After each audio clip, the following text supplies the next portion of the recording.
আজ আমি তোমাদের দেখাবো যে চিড়ে ভাজা কি করে করা হয়, মানে মুচমুচে চিড়ে ভাজা বাদাম ছোলা দিয়ে। তো প্রথমে কড়াই চাপিয়ে নিলাম। এই যে কড়াইটা গরম হয়ে গেলে, আজকে খুব বৃষ্টি পড়ছিল তাই আমি ছাদে গিয়ে কারি পাতাগুলো তুলে নিয়ে এসেছিলাম। এই যে ছাদের থেকে কারি পাতা তুলে নিয়ে এসেছিলাম, তারপরে জল দিয়ে তারপরে আমি হচ্ছে কড়াইটা গরম হয়ে গেলে এখানে কারি পাতাগুলো দিয়ে দিলাম। কারণ হচ্ছে বৃষ্টি পড়ছিল, ভেজা ছিল পাতাগুলো, না হলে রোদ্দুরে শুকতে দিলেও অনেকটা শুকিয়ে যায়, দিয়ে তারপরে মিশিয়ে দিলেও বেশ একটা ভালো লাগে। তো তারপরে এখানে এগুলোকে আমি তেল দিয়ে ভেজে নেব। প্রায় এখানে শুকনো হয়ে গেলে, জলটা টেনে গেলে দিয়ে তারপরে এখানে হচ্ছে আমি তেল দিয়ে ভেজে নেব। সামান্য একটু তেল দিব, বেশি দেব না। তো তারপরে এই যে তেল দিয়ে দিচ্ছি, এখানে একটুখানি দিয়েছিলাম, বেশি দিইনি, কারণ বেশি দিলে হবে না ঠিক একটা।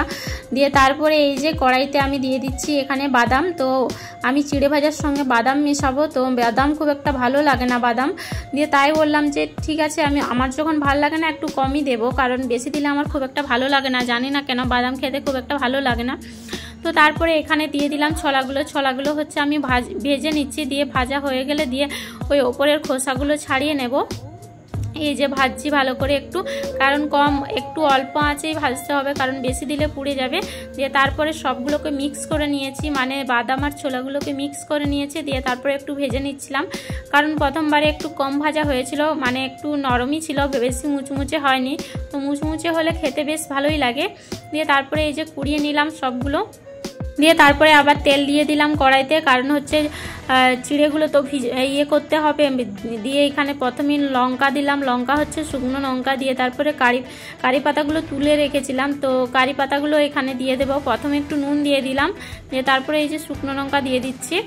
দিয়ে এগুলো একটু ভাজা হয়ে গেলে দিয়ে তারপরে চিড়েগুলো ভেজে নেবো, মানে চিড়েগুলো প্রায় সব দিয়ে দেবো এখানে। তো এখানে তেলটা কম মনে হচ্ছে, একটু বেশিই দিয়েছিলাম, কারণ তেলটা একটু বেশি দিলে বেশ ভালো লাগে। তো তারপরে এই যে চিড়েগুলো দিয়ে দিলাম। আস্তে আস্তে এখানে চিড়েগুলো আমি সব দিয়ে দিচ্ছি, যেগুলো দোকান থেকে কিনে নিয়ে এসেছিলাম।